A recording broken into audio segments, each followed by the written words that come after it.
think it polite to listen, sir. I'm sorry for that for your sake. I don't play accurately. Anyone can play accurately, but I play with wonderful expression. As far as the piano's concerned, sentiment is my forte. And I keep silence for life. Yes, sir. And speaking of the science of life, have you got the cucumber sandwiches cut for Lady Brackett? Yes, sir.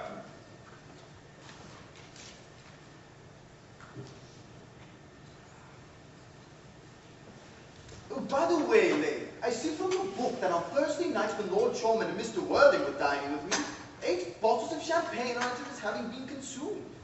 Yes, sir. 8 bottles and a pint. Why is it that at a bachelor's establishment the servants invariably drink the champagne? I ask merely for information.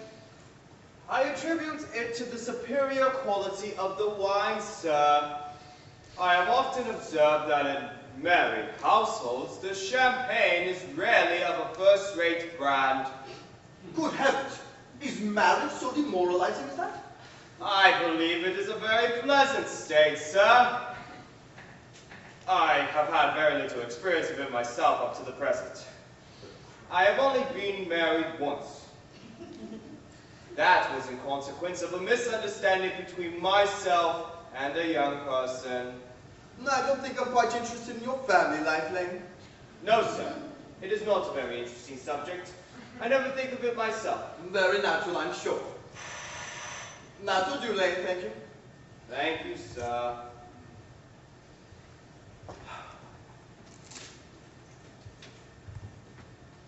Lane's views on marriage seem somewhat lax. Really, if the lower orders don't set us a good example, what on earth is the use of them? They seem as a class who have absolutely no sense of moral responsibility. Mr. Ernest Worthing. How are you, my dear Earnest? What brings you up to town? Oh, pleasure, pleasure. But thou should bring anyone anywhere. It is usual, I see, Algy. I believe it is customary in good society to take some slight refreshment at 5 o'clock. Where have you been since last Thursday? In the country. What on earth do you do there? When one is in town, one amuses oneself. When one is in the country, one amuses other people. It is excessively boring. Then who are the people you use? Oh, neighbors, neighbors. You have nice neighbors in your part of Shropshire? Perfectly horrid. Never speak to one of them. Now immensely you must amuse them. Oh, by the way, Shropshire is your county, is it not? Eh? Shropshire? Oh, yes, of course. Hello. Why all these cups? What cucumber sandwiches? Why such rhetoric extravagance and one so young? Who is coming to tea? No, merely Aunt Augusta and Gwendolyn. Perfectly delightful. Yes, it is all very well, but I'm afraid Aunt Augusta won't quite approve of you being here. May I ask why? My dear fellow, the way you flirt with Gwendolyn is perfectly disgraceful. It's almost as bad as the way Gwendolyn flirts with you. I'm in love with Gwendolyn. I've come up to town to expressly propose to her. I thought you said you had come up for pleasure. I call that business. Utterly romantic you are. I really don't see anything romantic in proposing. It's very romantic to be in love, but there's nothing romantic about a definite proposal. Why, one may be accepted. One usually is, I believe. But then the excitement is all over. The very essence of romance is uncertainty. If ever I get married, I'll certainly try to forget the fact. I've no doubt about that, dear Algy. The divorce court was specially invented for people whose memories are so curiously constituted. No, there's no use speculating on that subject. Divorce is a made in heaven. Please don't touch the cucumber sandwiches. They are ordered specially for Aunt Augusta. Well, you've been eating them all the time. That's quite a different matter. She's my aunt. Have some bread and butter. The bread and butter is for Gwendolyn. Gwendolyn is devoted to bread and butter.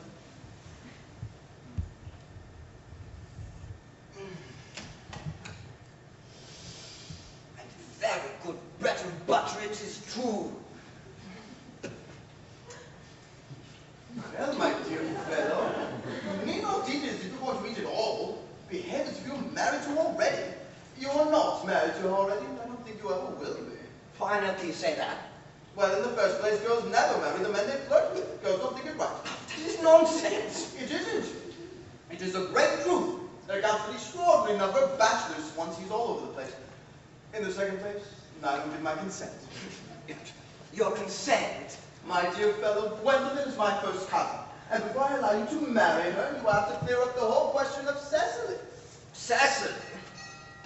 What do you mean? Do you mean Algy by Cecily? I don't know anyone of the name of Cecily.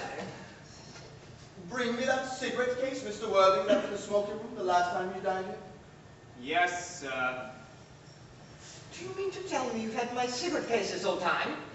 I wish to goodness you had let me know. I was nearly writing frantic letters to Scotland Yard about it. I was offering a large reward. Well, I wish you would offer one. I happen to be more than usually hard up. It's no good in offering a large reward after the thing is found. I think that is rather mean of you, Ernest, I must say. Well, however, it makes no matter, for now that I look at the inscription inside, I find that the thing isn't yours after all. Of course it's mine.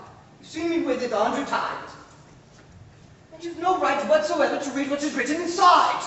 It is a very ungentlemanly thing to read what is written inside a private cigarette case. Oh, it is absurd to have a hard and fast rule about what one should read and what one shouldn't. More than half of modern culture depends on what one shouldn't read. I'm quite aware of that. I don't propose on discussing modern culture. It isn't the sort of thing one should talk of in private. I simply want my cigarette case back. Yes, but this isn't your cigarette case. This cigarette case is a present from someone of the name of Cecily, and you said you didn't know anyone of that name. Well, if you want to know, Cecily happens to be my aunt. Your aunt? Yes, charming old lady she is too. Lives in Tunbridge Wells. Just give it back to me, Algy. But why does she call herself Little Cecily if she is your aunt and lives at Tunbridge Wells? From Little Cecily with her fondest love. My dear fellow, what on earth is there in that? Some aunts are tall, some aunts are not tall. It's surely a matter that an aunt may be allowed to decide for herself. You seem to think that every aunt should be exactly like your aunt. That is absurd. For heaven's sake, just give me back my cigarette case. But why does your aunt call you her uncle? From Little Cecily with her fondest love to her dear Uncle Jack. There is no objection I admit to an aunt being a small aunt. But why an aunt, no matter what her size may be, should call her own nephew her uncle? I guess what they got. Besides, your name isn't Jack Shaw, it's Earnest. It isn't Ernest. It's Jack. You always told me it was Ernest. I've introduced you to everyone as Ernest. You answer to the name of Ernest. You look as if your name was Ernest. You're the most earnest-looking person I ever saw in my life. It's certainly the same name as Ernest. It's on your card. Here is one of them. Mr. Ernest Worthing before the Albany. I'll keep this as proof that your name is Ernest, if ever you attempt to deny it to me or to Gwendolyn or to anyone else. Well, my name is Earnest in town and Jack in the country, and the cigarette case was given to me in the country. Yes, but that does not account for the fact that your small aunt Cecily, who lives at Tunbridge Wells, calls you her dear uncle. Come on, boy, you better much have to think out at once. My dear fellow, you talk exactly as if you're a dentist. It's perfectly vulgar to talk like a dentist when one isn't a dentist. It produces a false impression. Well, that is exactly what dentists always do. Now go on, tell me the whole thing. I may mention I've always suspected you of being a confirmed and secret Bunburyist. I'm quite sure of it now. Bunburyist? What on earth do you mean? I'll reveal to you the meaning of that incomparable expression as soon as you're kind enough to inform me why you're Ernest in town and Jack in the country. We'll produce my cigarette case first. Here it is. Now produce your explanation, and pray make it improbable. There's nothing improbable about my explanation at all. In fact, it's perfectly ordinary. The late Mr. Thomas Cardew, who adopted me when I was a young boy, made me in his will guardian to his granddaughter, Miss Cecily Cardew. Cecily refers to me as her uncle from motives of respect I can impulsively appreciate. Lives at my place in the country under the charge of her admirable governess, Miss Prism. Where is that place in the country, by the way? There's nothing to you, dear boy. You're not going to be invited. I may tell you quite candidly, though, that the place is not in Shropshire. I suspected that, my dear fellow. I bunburied all over Shropshire on 2 separate occasions. Now go on. Why are you Ernest in town and Jack in the country? My dear fellow, I don't know whether or not you will be able to understand my real motives. You are hardly serious enough. When one is placed in the position of guardian, one has to adopt a very high moral tone on all subjects. It's one's duty to do so. And as a high moral tone can hardly be said to conduce very much either one's health or happiness, in order to get up to town, I have always pretended to have a younger brother by the name of Earnest, who lives in the Albany and gets in the most dreadful scrapes. That, my dear young Algy, is the whole truth, pure and simple. The truth is rarely pure and never simple. Modern life would be very tedious if for either, and modern literature a complete impossibility. That must all be a bad thing. Literary criticism is not your forte, my dear fellow. Don't try it. You should leave that to people who haven't been at a university. They do it so well in the daily papers. What you really are is a Bunburyist. It's quite right in saying you're a Bunburyist. You're one of the most advanced Bunburyists I know. What on earth do you mean? You have invented a very useful younger brother called Earnest in order that you may be able to come up to town as often as you like. I have invented an invaluable permanent invalid called Bunbury in order that I may be able to go down into the country whenever I choose. Bunbury's perfectly invaluable.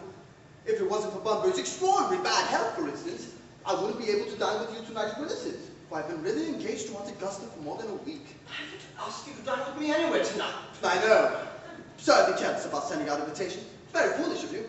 Nothing annoys people so much as not receiving invitations. You much better dine with Aunt Augusta. I haven't the smallest intention of doing anything of the kind. To begin with, I dine there on Monday, and once a week is quite enough to dine with one's own relations. In the second place, whenever I do dine there, I'm always treated as a member of the family, and I'm sent down with no woman at all, or two. In the third place, I know perfectly well who she will place me next to tonight. She will place me next to Mary Farquhar, who always flirts with her own husband across the dinner table. It's not very pleasant, indeed it's not even decent. And that sort of thing is enormously on the increase. The amount of women in London who flirt with their own husbands is perfectly scandalous. It looks so bad. They're simply washing one's clean linen in public. Besides, now that I know you to be a confirmed Bunburyist, I naturally want to talk to you about Bunbury. I want to tell you the rules. I'm not a Bunburyist at all. If Gwendolyn accepts me, I'm going to kill my brother Earnest. Indeed, I think I should get rid of him in any case. Cecily is a little too much interested in him. It's rather a bore. So I'm going to get rid of Earnest, and I strongly advise you do the same with Mr. with that invalid friend who has that absurd name. Nothing will induce me to part with Bunbury. And if you ever get married, which seems to me extremely problematic, you will be very glad to know Bunbury. A man who marries without knowing Bunbury has a very tedious time of it. That is nonsense. If I marry a charming girl like Gwendolyn, and she is the only girl in the world that I would marry, I certainly won't want to know Bunbury. Then your wife will. You don't seem to realize that in married life, 3 is company and 2 is none. That, my dear young friend, is a theory that corrupt French drama has been propounding for the last 50 years. Yes, and that the happy English home is proved in half the time. For heaven's sake, I'm trying to be cynical. It's perfectly easy to be cynical. My dear fellow, it isn't easy to be anything nowadays. Such a lot of beastly competition about. Ah, that must be Aunt Augusta. Only relatives or predators ever ring in that Wagnerian manner. Now, if I get you out of the way for 10 minutes so that you may have an opportunity for proposing to Gwendolyn, may I dine with you tonight at Willis's? I suppose so, if you want to. Yes, but you must be serious about it. I hate people not serious about meals. So shower at them. Lady Bracknell and Miss Fairfax. Good afternoon, dear Algernon. I hope you are behaving very well. I'm feeling very well, Aunt Augusta. That's not quite the same thing. In fact, the two things rarely go together.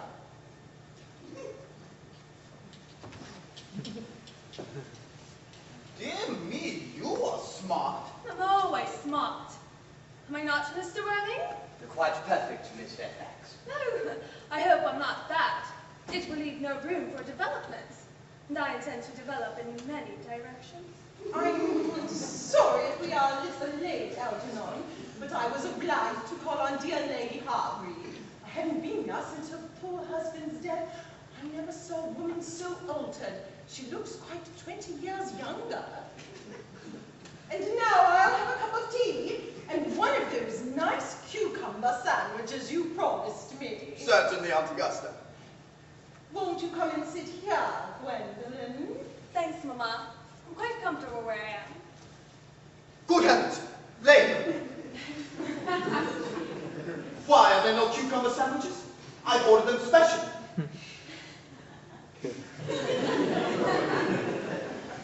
There were no cucumbers in the market this morning, sir. I went down twice. No cucumbers. No, sir. Not even for ready money. That will do, Lane. Thank you. Thank you, sir. I am greatly distressed, Aunt Augusta, about there being no cucumbers. Not even for ready money. It really makes no matter, Algernon. I had crumpets with Lady Harbury, who seems to me to be living entirely for pleasure now. I hear her hair has turned quite gold from grief. It certainly has changed color. From what cause, I of course cannot say. Thank you. I've quite a treat for you tonight, Algernon. I'm going to send you down with Mary Farquhar. She's such a nice woman and so attentive to her husband. It's delightful to watch them. I am afraid, Aunt Augusta, I shall have to give up the pleasure of dining with you tonight after all. I hope not, Algernon. If you put my table completely out, your uncle would have to dine upstairs. Fortunately, he is accustomed to that. It is a great bore, and I need hardly say a terrible disappointment to me. But I've just had a telegram to say that my poor friend Bunbury is very ill again. They seem to think I should be with him. It is very strange. This Mr. Bunbury seems to suffer from curiously bad health. Yes, poor Bunbury's a dreadful invalid. Well, I must say, Algernon, that I think it is high time that Mr. Bunbury made up his mind whether he was going to live or die. This shilly-shallying with the question is absurd. Nor do I approve in any way of the modern sympathy with invalids. I consider it morbid. Illness of any kind is hardly a thing to be encouraged in others. Health is the primary duty of life. I am always telling that to your poor uncle, but he never seems to take much notice as far as any improvement in his ailments goes. I should be much obliged if you would ask Mr. Bunbury from me to be kind enough not to have a relapse on Saturday, for I rely on you to arrange my music for me. It is my last reception, and one wants something that will encourage conversation, particularly at the end of the season, when everyone has practically said whatever it is they had to say, which in most cases was probably not much. Now speak to Bunbury, Aunt Augusta, if he's still conscious. And I think I can promise you he'll be all right by Saturday. Of course, the music is a great difficulty. You see, if one plays good music, people don't listen. And if one plays bad music, people don't talk. But I'll run over the program I've drawn out. If you will kindly follow me to the next room for a moment. Thank you, Algernon. It is very thoughtful of you. I'm sure the program will be delightful after a few expurgations. Your French songs I cannot possibly allow. People always seem to think that they are improper and either look shocked, which is vulgar, or laugh, which is worse. But German sounds a thoroughly respectable language, and indeed I believe is so. Gwendolyn, you will accompany me. Certainly, Mama.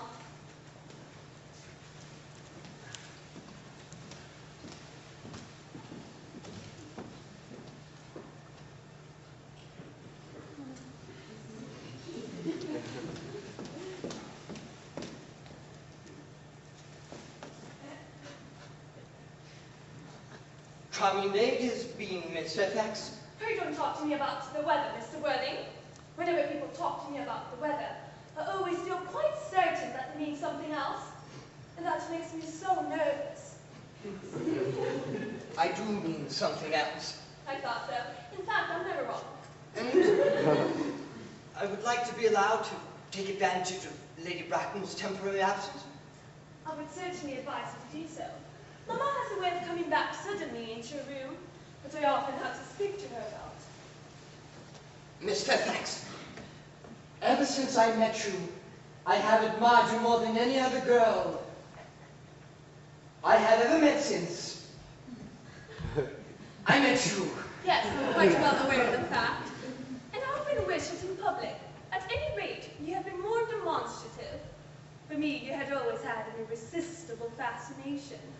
Even before I met you, I was far from indifferent to you.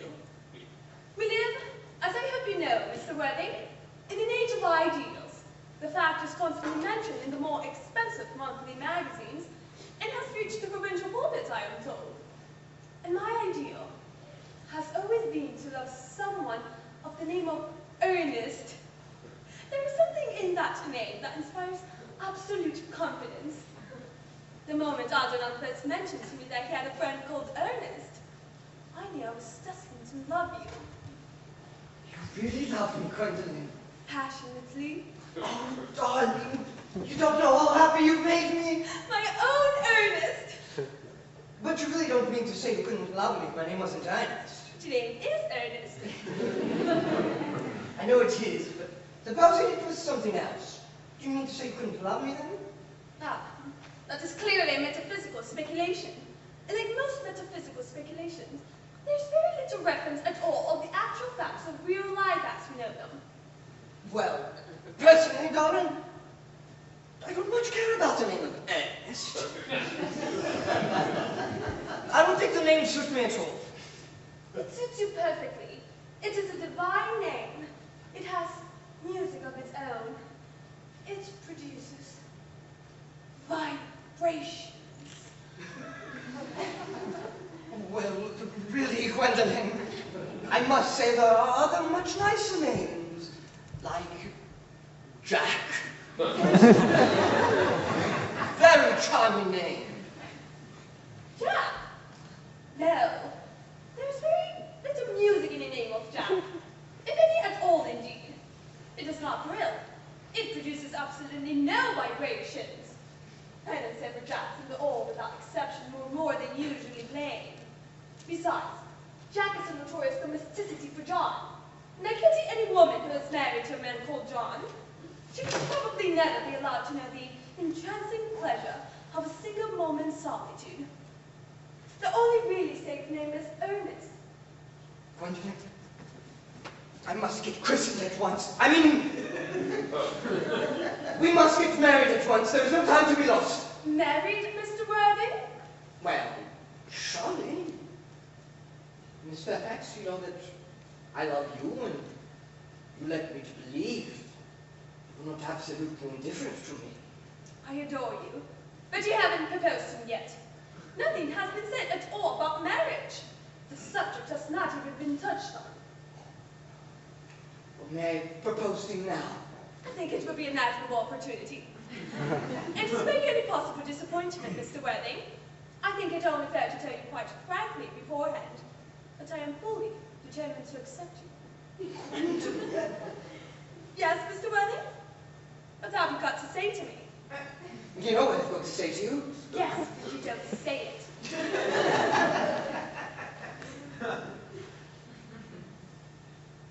Gwendolyn, will you marry me? Of course I will, darling.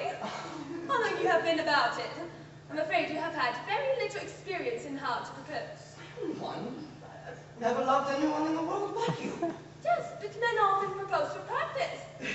I know my brother Gerald does. Well, my girlfriends tell me so. What wonderfully brown eyes you have, Earnest. They're quite brown. I hope you will always look at me just like that, especially with the other people present. Mr. Worthing! Rise, sir, from this semi-comic posture. It is most indecorous. Mamma, I must beg you to retire. This is no place for you. Besides, Mr. Worthing has not quite finished yet. Finished what, may I ask? I'm engaged to Mr. Worthing, Mamma. Pardon me? You are not engaged to anyone. When you do become engaged to someone, I, or your father, should his health permit him, will inform you of the fact. An engagement should come in a young girl as a surprise, pleasant or unpleasant, as the case may be. It's hardly matter that she could be allowed to arrange for herself. And now, I have a few questions to put to you, Mr. Worthing. While I'm making these inquiries, Gwendolyn, you will wait for me below in the carriage. Mamma! In the carriage, Gwendolyn.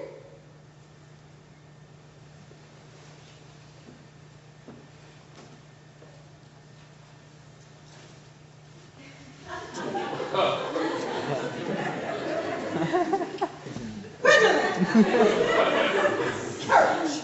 Yes, Mamma.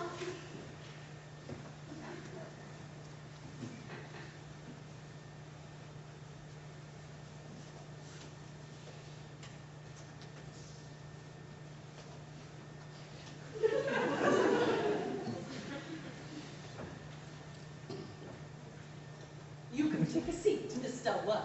Thank you, Lady Bracknell. I prefer standing. I feel bound to tell you that you're not down on my list of eligible young men, although I do have the same list as the dear Duchess of Bolton has. We work together, in fact. However, I am quite ready to enter your name, should your answers be what a really affectionate mother requires. Do you smoke? Well, yes, I must admit I smoke. I'm glad to hear it. A man should always have an occupation of some kind. There are far too many idle men in London as it is. How old are you? 29. A very good age to be married at. I've always been of the opinion that a man who desires to get married should know nothing or everything. Which do you know?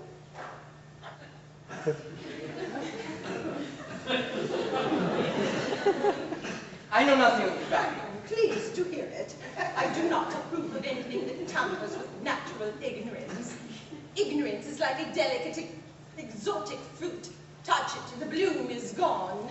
The whole theory of modern education is radically unsound. Fortunately, in England, education produces no effect whatsoever. If it did, it would prove a serious danger to the upper classes and probably lead to acts of violence in Grosvenor Square. What is your income? Between 7,000 and 8,000 a year. In land or investments? In investments, chiefly. That is satisfactory. What, between the duties expected of one during one's lifetime and the duties exacted from one after one's death, land has ceased to be either a profit or a pleasure. It gives one position and it prevents one from keeping it up. But that's all that can be said about land. Well, I own a country house with some land. Attached to it, of course, about 1,500 acres. But that'll depend on that for my real income. In fact, as far as I can make out, the poachers are the only people who make anything out of it.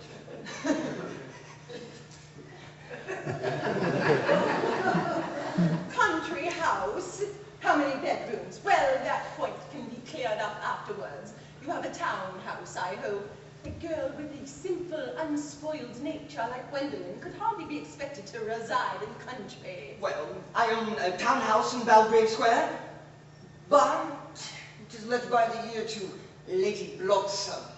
Of course, I can get it back whenever I like, at 6 months' notice. Lady Blossom, I don't know her. Oh, she goes about very little. She's a lady considerably advanced in years. Ah, that is no guarantee of respectability of character. What number in Belgrave Square? 149. You're the fashionable side. I thought there was something, however, that could easily be altered. Do you mean the fashion of the side? Both, if necessary, I presume. What are your politics? Well, I'm afraid I really have none. I'm a liberal unionist. Oh, they count as Tories. They dine with us or come an evening at any rate. Now, to minor matters. Are your parents living? I had lost both my parents. Both? Well, to lose one parent, Mr. Worthing, may be regarded as a misfortune. To lose both looks like carelessness. Was your father? He was evidently a man of some wealth. Was he born in what the radical papers call the Purple Promise, or did he rise from the ranks of the aristocracy? Well, I'm afraid I really don't know, Lady Bracknell. The fact is, I said I had lost both my parents. To be near the truth, to say that my parents seem to have lost me. I really don't know who I am by birth. I was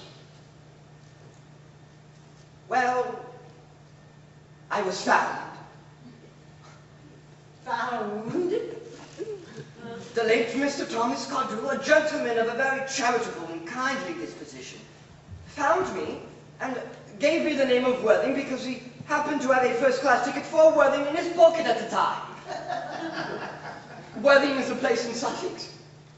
It is a seaside resort. Where did this charitable gentleman who had a first-class ticket for this seaside resort find you? In a handbag. A handbag? Yes, Lady Bracknell, I was found in a handbag.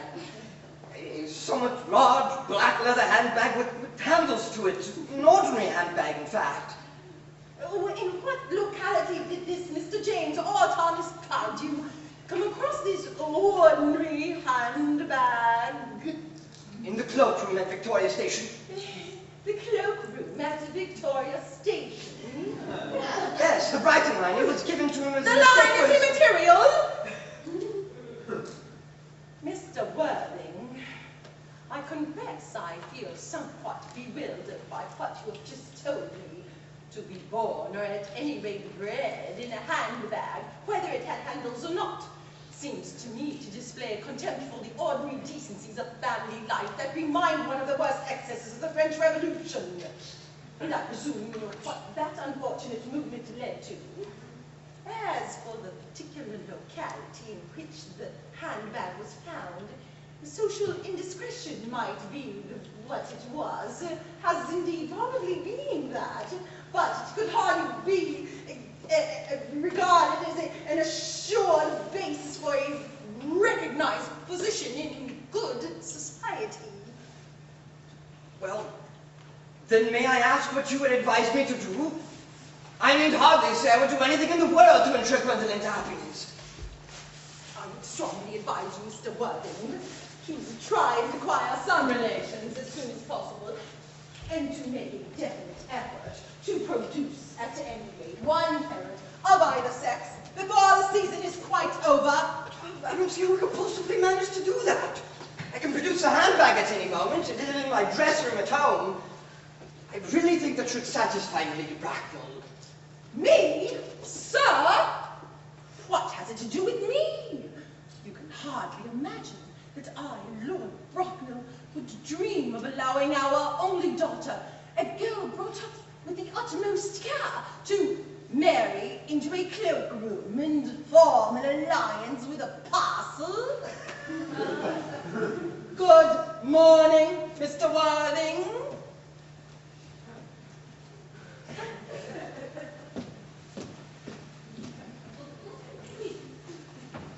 Good morning.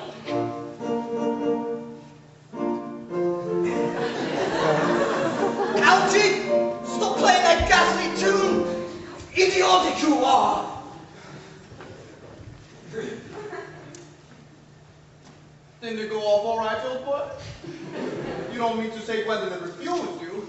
I know it's the way she has. She's always refusing people. I think it's most ill-natured of her. Gwendolyn is as right as a trivet. As far as she's concerned, we are engaged. But her mother is perfectly unbearable. Never met such a gorgon. I really don't know what a gorgon is like, but I'm quite sure Lady Bracknell is one. In any case, she's a monster without being a myth, which is rather unfair. I beg your pardon, Algy. Suppose I shouldn't talk of your own aunt in front of you that way. My dear boy, now hearing my relations abused. It is the only thing that makes me put up with them at all. You see, relations are simply a tedious pack of people who haven't got the remotest knowledge of how to live, nor the smallest instinct about when to die. That is nonsense. It isn't. I don't want to argue with you about the matter. You always want to argue about things. Well, that is exactly what things were originally made for. Upon my word, if I thought that, I'd shoot myself.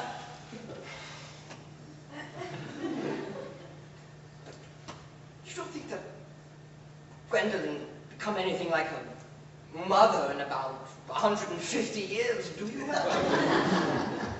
All women become like their mothers. That is their tragedy.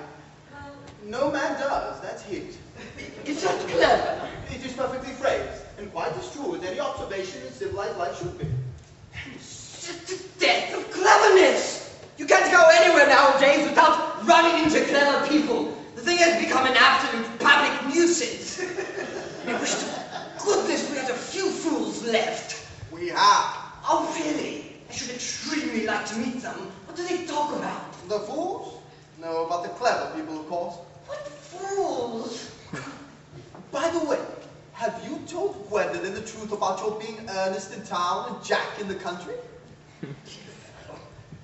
Truth is the sort of thing one should tell a sweet, charming, refined girl like Gwendolyn. What extraordinary ideas you have about how to behave to a woman. The only way to behave to a woman is to make love to her, if she is pretty, and to someone else if she is plain.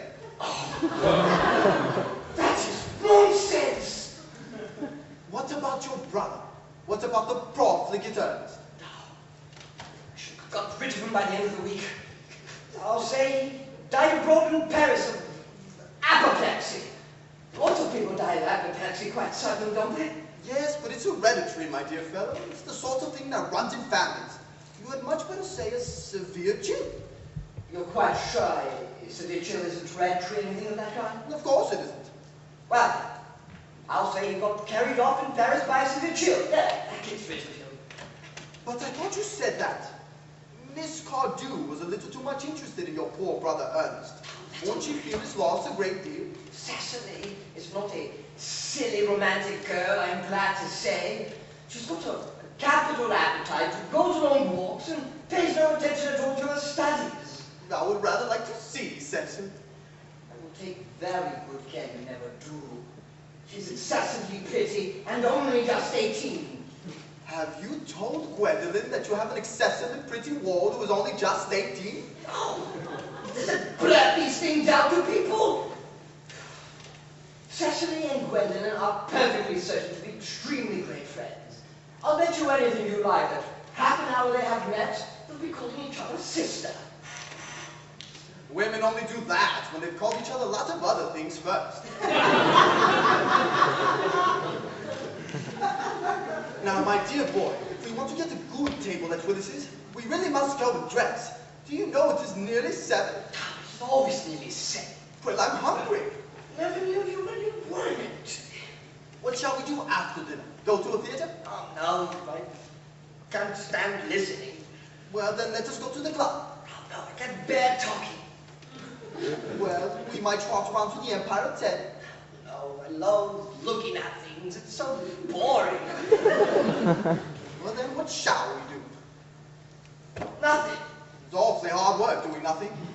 However, I don't mind hard work when there's no definite object of any kind. Miss Fairfax. Gwendolyn, upon my word. Archie, kindly turn your back. I have something very particular to say to Mr. Worthing. Really, Gwendolyn, I don't think we can allow this at all. Archie, you had always adopted a strictly immoral attitude towards life. You're not quite old enough to do that. Gwendolyn, darling. Ernest, we may never be married. From the expression on Mamma's face, I fear we never shall. Few parents nowadays pay any regard to what the children say to them. The old-fashioned respect for the young is fast dying out. Whatever influence I ever had over Mamma, I lost at the age of 3. But although she may prevent us from becoming man and wife, and I may marry someone else and marry often, nothing that she can possibly do can alter my eternal devotion to you. My own one. The story of romantic origin, as the lady to me by Mama, with unpleasing comments, has naturally stirred the deeper fibers of my nature. Your Christian name has an irresistible fascination. The simplicity of your character makes you explicitly incomprehensible to me. Your town address at the Albany I have. What is your address in the country? The Manor House. Woolton, Hertfordshire. There is a good postal service, I suppose. It may be necessary to do something desperate. That, of course, will require serious consideration. I'll communicate with you daily. I hope How long do you remain in town? till Monday. Good. You return around now. I've turned round already. So ring the bell. You will let me see to your carriage, my own darling? Certainly.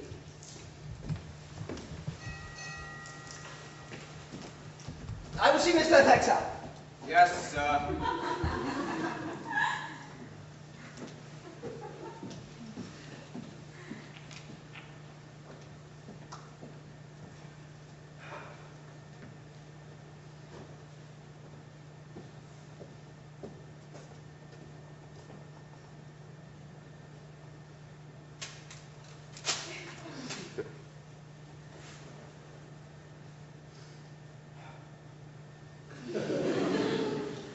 A glass of sherry, Lane.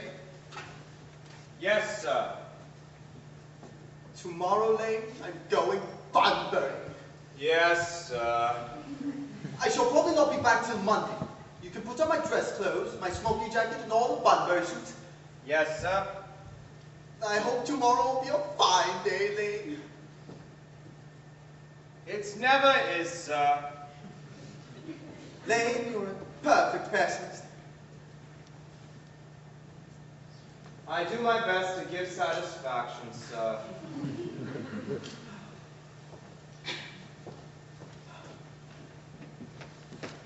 There's a sensible, intellectual girl. The only girl I ever cared for in my life. Don't let me so amused at it. Oh, I'm a little anxious about poor Bunbury, that's all. If you don't take care of your friend Bunbury, you're going to get yourself in a serious scrape someday. My love scrapes. They're the only things that are never serious. Nonsense, Algy. You're always talking nothing but nonsense. Nobody ever does.